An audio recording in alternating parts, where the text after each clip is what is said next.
10% más de pobres y no 100.000 muertos en Argentina. En mi modo de ver es innecesario tanto temor. Nosotros nos pone el mundo de modelo porque tomamos las medidas de cuarentena antes que nadie. Yo diría que los que creen que la cuarentena es mala, que prueben con el coronavirus, con terapia intensiva y con la muerte. Porque acuérdense de las palabras del doctor Kahn.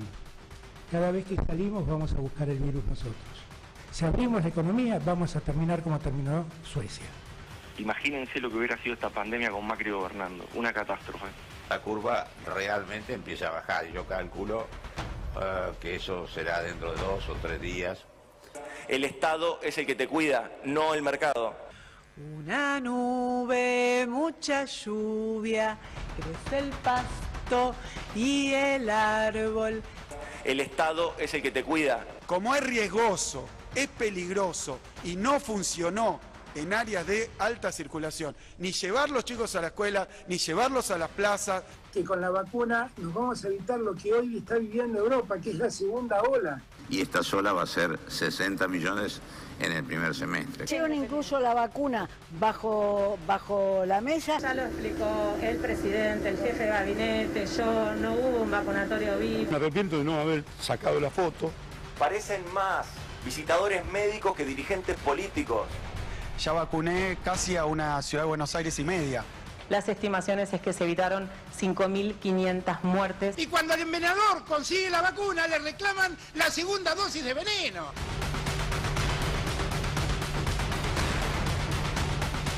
No, yo no dudé nunca. Pues yo prefiero tener 10% más de pobres y no 100.000 muertos en Argentina.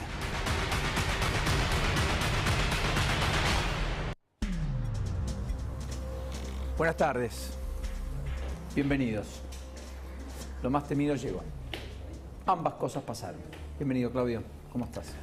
La verdad que muy triste, más allá de ver estas fantochadas y estas bravuconadas y gente amenazando, ¿no? El encierro, cuarentena o virus y muerte, es el señor que maneja todos los protocolos de la Argentina, que ha hecho fortunas con los protocolos de investigación de vacunas.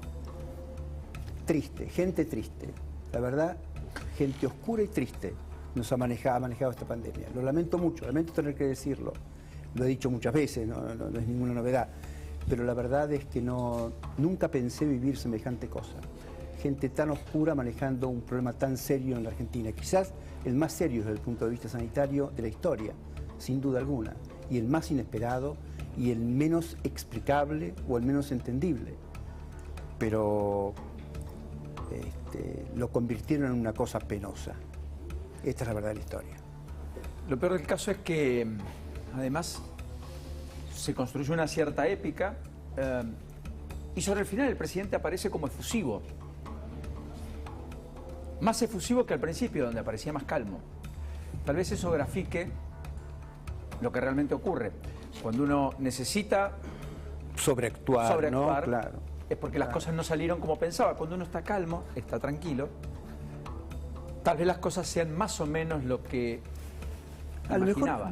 Perdón la interrupción, a lo mejor podrán preguntarle al doctor Pedro Kahn por qué tenemos 100.250 muertos. Como él sabía todo lo que pasaba con el virus, yo creo que a lo mejor el presidente debería, con todo respeto, ¿no? Entiendo el peso que pones en Kahn, Florencia Kahn, etc. Florencia Kahn no la conozco, no sé quién es. Yo hablo de Pedro Kahn, ¿no? Pero en el caso de Pedro a mí me perturba lo mismo más el propio presidente, porque hay alguien que le dio el espacio y el lugar y lo puso en ese sitio. Pero por supuesto que hubo gente que se puso la remera, la Pedro Kahn, ¿no es cierto? ¿Te acordás? Absolutamente. Pero la Pedro Kahn. Y hacían campaña como diciendo yo estoy del lado Kahn de la vida. Exactamente. Y la verdad que, respetos, etcétera, pero creo que tuvo un desnivel esa mesa. Esa mesa era una mesa de epidemiólogos que sabían mucho de algo, de un aspecto. No, infectólogos. Nunca hubo ninguno. Perdón, disculpame la interrupción, la corrección, pero vale la pena. Esos infectólogos tuvieron un peso específico en la toma de decisión grandísimo, asignada por el presidente, que era el que en realidad comandaba. Tenés razón. El presidente debió rodearse de una mesa más íntegra. Tenés razón. ¿Querés que te Faltaron diga? pediatras, tenés razón. Infectólogos, como bien me marcabas, clínicos, epidemiólogos, psicólogos. nunca hubo, porque nadie los convocó, se encerraron en este grupo de la banda de amigos como la película, ¿no? La película de la Segunda Guerra Mundial. Con este grupo de gente y ahí consideraron que no era necesario, el presidente, claramente tenés razón, el presidente y su ministro de Salud en aquel momento consideraron que era mejor creer en otra cosa y no creer en lo que las circunstancias y la realidad les estaba marcando. Y se perdió una oportunidad histórica de construir consensos, de superar las antinomias propias de la discusión de la coyuntura para sobrevolar el momento más trágico, más dramático desde lo sanitario que nos toca vivir, por lo menos los que tenemos 4 o 5. Te voy a contar algo que hablamos con Eduardo Feynman de muchas ocasiones al principio de la pandemia, por fines de febrero, principios de marzo del año pasado. Mirá qué buena oportunidad la aparición de esta desgraciada pandemia para poner el sistema de salud en condiciones, todo el sistema de salud en condiciones, porque seguramente no iba a haber restricciones económicas, ni presupuestarias, ni formales, y además ni iba a ser prioritario. Y además iba a ser prioritario, una oportunidad fantástica, que me parece que no todo el mundo aprovechó como correspondía. Bueno, es lo mismo que nos debe pasar con el ámbito educativo. No podemos volver a la misma escuela pospandemia que la prepandemia, porque esa escuela ya tenía múltiples defectos. Por supuesto que frente a la discusión de presencialidad sí, presencialidad no, que es lo obvio, estamos abocados a una discusión que es primaria, que es condición necesaria para tener educación, estar en la escuela, pero no suficiente. Bueno, ojalá que la pospandemia nos encuentre discutiendo un mejor sistema educativo. La pandemia abrió el margen para esa discusión sanitaria que Argentina se debía. Y en lugar de eso, con la multiplicidad de la musculatura de recursos que te dan los acuerdos políticos, que te hacen durable la toma de decisiones de hoy para los próximos años. El consenso político estaba, exacto, claramente. El presidente logrado esa instancia, con encuestas que lo posicionaban arriba del 80%, maravilloso. Todos viró hacia apoyando. la soledad del éxito. Sí. Y luego terminó en la soledad del fracaso. Y es penoso porque el presidente ha desgastado la autoridad, porque en el medio nunca hubo ejemplaridad, porque con esa ejemplaridad que hubiéramos deseado quizás no habría excusas, habría explicaciones a problemas concretos. Sí.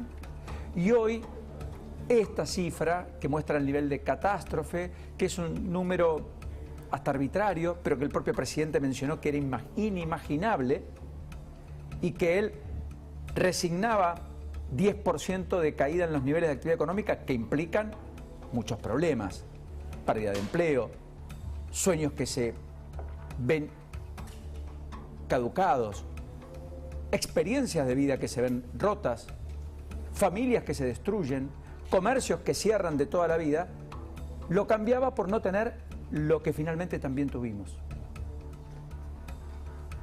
Entonces, de allí que hubiera emergido como indispensable una mesa mucho más amplia, porque además los consensos cuando se construyen con el que se piensa distinto, se construyen en la diversidad, que nos permite la visión superadora, porque todo lo contrario es imposición.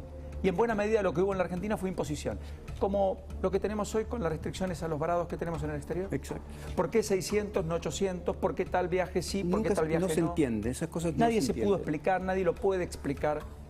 Y entonces estamos en estas condiciones. Esteban Bullrich, bueno, que vuelva, porque sufre ELA, porque estuvo en Estados Unidos para su tratamiento.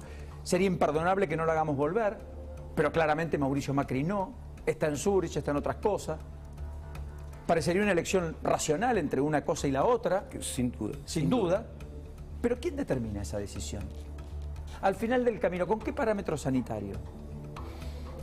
Y entonces ahí es cuando el poder tristemente nos deja un saldo que es un pasivo enorme, que ojalá rápidamente logre reconstruir. Tiene una pequeña ventana, aunque sea al compás de la campaña electoral, una vacunación masiva, con volumen, con la ejemplaridad que no tuvo en muchos casos y que nos permita surfear ya no la segunda ola que finalmente nos sepultó, nos multiplicó los muertos, que nos permita evitar eventualmente una letal tercera ola cuyos números estos parezcan poco frente a los que puedan venir. El punto es que hay que agregarle a este mosaico de cosas que estás contando algo de autocrítica, y eso no parece formar parte de la estructura de manejo, de dinámica del gobierno, ¿no? No parece. Hoy yo si fuera el presidente haría una cadena nacional. Hoy yo si fuera el presidente diría, Ya la hizo, ya hizo el acto. Bueno, eso es un acto. Yo haría una cosa distinta. De manera sentida diría que lamento mucho todas y cada una de las pérdidas de vida, que seguramente las cosas no fueron lo que se pensaron, que hubo compromisos que se incumplieron, que siente en parte además no haber sido lo suficientemente eficaz y que no haber evitado esto, no sé, y que pide disculpas y que lo excedió, que se sintió superado, que en algún momento no supo, no pudo. Sería muy loable. Me parece que en algo ayudaría. Es cuando alguien se equivoca. Todos somos dueños de nuestros actos. Lo que no podemos evitar son las consecuencias. Y aquí quien tomó las decisiones es el comandante en jefe del Estado argentino, que es el presidente. Que además perdió un ministro, su general, según sus propios dichos, en aras de una situación absolutamente también poco transparente, que fue esto de vacunar a gente en el Ministerio de Salud. Poca gente, mucha gente, no importa, gente que fue al despacho a la antesala del ministro de Salud de la Nación a vacunarse. Paulino, Claudio, en las redes está circulando una iniciativa para que en nombre de los 100.000 muertos cada uno cuelgue un barbijo en la calle, en su balcón, en la ventana, en algún lugar que les parezca apropiado, para recordar, para que se hagan visibles los 100.000 muertos, los fallecidos por COVID que no están. Pausa. Después hacemos toda la presentación, nos metemos de lleno en el programa, en este noticiero, en el Noti de cada tarde, a la espera de Eduardo, que vuelve pronto. Invertí con Muñoz Realty en una propiedad totalmente refaccionada, alquilada y administrada con un retorno en dólares. Conocenos en www.muñozrealty.com.